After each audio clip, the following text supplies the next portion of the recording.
소변을 참는다고 방광염이 생기는 건 아니에요. 하지만 내가 약간 방광염기가 있어. 그래서 좀 약간 불편한 상태에서 소변을 참으면 이 세균이 배출이 안 되겠죠. 그래서 이 방광 안에 세균이 막 증식하기 때문에 방광염이 훨씬 더 심해지는 이유는 될 수 있지만 소변을 참는다고 방광염이 되는 건 아닙니다. 일반적으로 정상적으로는 한 하루에 6번에서 8번 정도 3-4시간 간격으로 소변을 보는 게 정상입니다.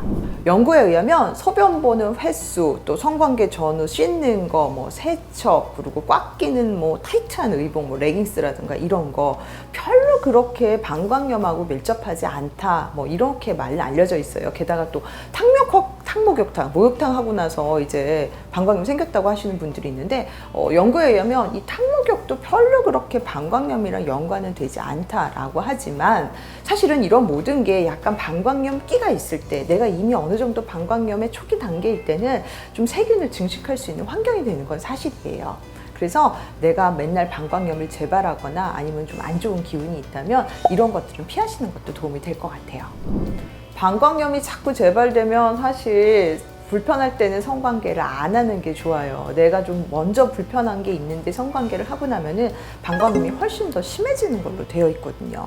그리고 연구에 의하면 뭐 성관계 전후 소변 보는 거, 뭐 이후에 뭐 성관계 피하는 게 뭐 과연 그렇게 도움이 될까라고 하는 논문도 있지만 어쨌든 내가 불편한 게 있는 상태에서는 성관계를 가급적 피하고요.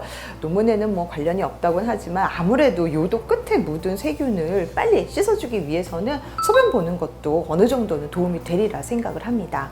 그리고 내가 좀 불편할 때는 충분한 휴식을 취하는 것도 도움이 되고요. 만약에 너무 자주 재발되는 경우에는 사실 나나 남자친구나 다른 원인균은 없는지 한번 체크해 볼 필요는 있어요. 그리고 또한 다른 뭐 이상은 없는지 보는 것뿐만이 아니라 아주 심한 경우에는 이런 경우 예방적 항생제를 사용하는 경우도 있습니다.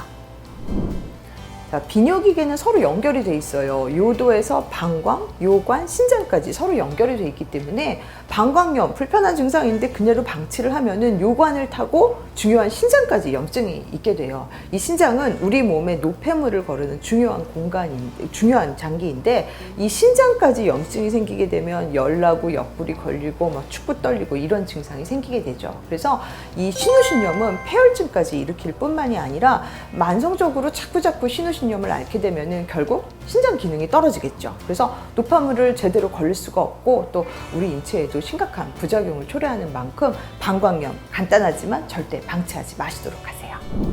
방광염은 먼저 원인균에 대한 항생제 복용이 중요하겠죠. 일반적으로 단순 방광염인 경우에는 한 3일에서 5일 정도 항생제 복용하면 많이 호전을 보여요. 하지만 내가 약을 먹었는데도 잘 도움이 안 되거나 아니면 자꾸 너무 자주 재발을 하거나 하면은 항생제 감수성 검사를 통해서 나에게 맞는 항생제를 복용하고 있는지 이제 점검을 할 필요가 있고요. 또 너무 자주 재발을 하는 경우에는 다른 요로 기형은 없는지도 한번 체크를 해보셔야 됩니다. 네, 방광염은 사실 물 마시는 습관하고 굉장히 연관이 있어요. 실제로 논문에 의하면 1.5리터 미만으로 마시는데 자꾸 이런 방광염이 생기는 사람으로 대상으로 하루에 1.5리터 이상 수분을 섭취하도록 했더니 방광염이 무려 절반 이상 빈도가 감소했다라고 하는 논문도 있어요.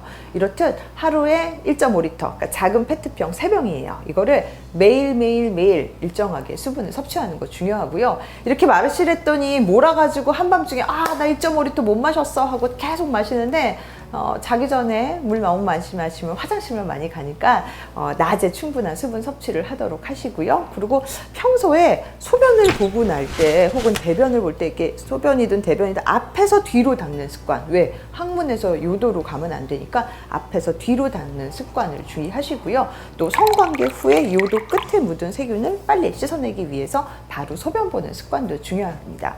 그리고 무엇보다도 전신적인 면역을 키우는 게 중요하겠죠. 그래서 피곤하지 않게 하는 것도 중요하고요. 또 특히 이제 폐경기 여성 질건조증도 문제이기 때문에 성관계 할 때 가급적이면 이제 윤활제를 발라서 너무 건조하지 않게 하는 것도 도움이 되세요. 그리고 또 요실금이라던가 질 탈출증도 원인이 될 수 있으니까 아예 근본적으로 이런 치료를 하시는 것 또한 도움이 됩니다.